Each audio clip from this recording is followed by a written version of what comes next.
aktar minn 280,000 ħaddiem li kienu impjegati matul l-2023 bdew jirċievu ċekk li ammonta bejn 60 u 140 euro bħala għotja mingħand il-Gvern li tippremja l-bżulija. Dini it-8 sena konsekuttiva li qed jinħareġ dan iċ-ċekk u f'dan il-perjodu il-Gvern diġà investa aktar minn 158 miljun euro.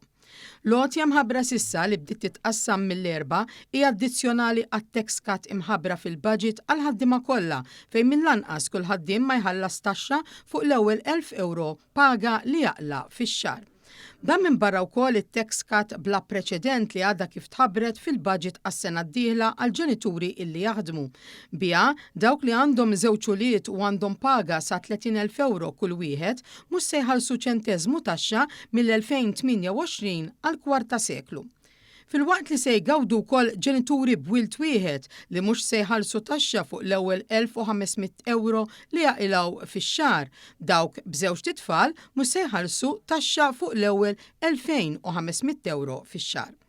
Meta pajjiżi barranin qed jiffaċċjaw sfidi bla preċedent bil-gvernijiet tagħhom kostretti li jħabbru budgets mimlija awsterità, mhux l-istess f'pajjiżna fejn il-Gvern Laburista baqa' jipproteġi l-interessi tal-ħaddiema u l-familji.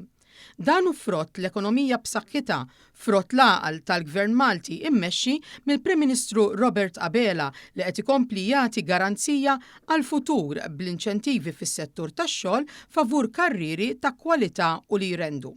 Dan ukoll rifless fil-budget 2026 li għadu kemm ġie ippreżentat u se jinċentiva lin-negozji bi ħlas ta' 2/3 taż-żidiet fil-pagi li jingħataw lil ħaddiema stabbiliti. F'istqarrija, il-Gvern qal li hu kommess li jkompli jippremja l-bżulija tal-ħaddiema b'miżuri li jżidu d-dħul tagħhom għax huma l-kontributuri ewlenin fis-suċċess ta' pajjiżna.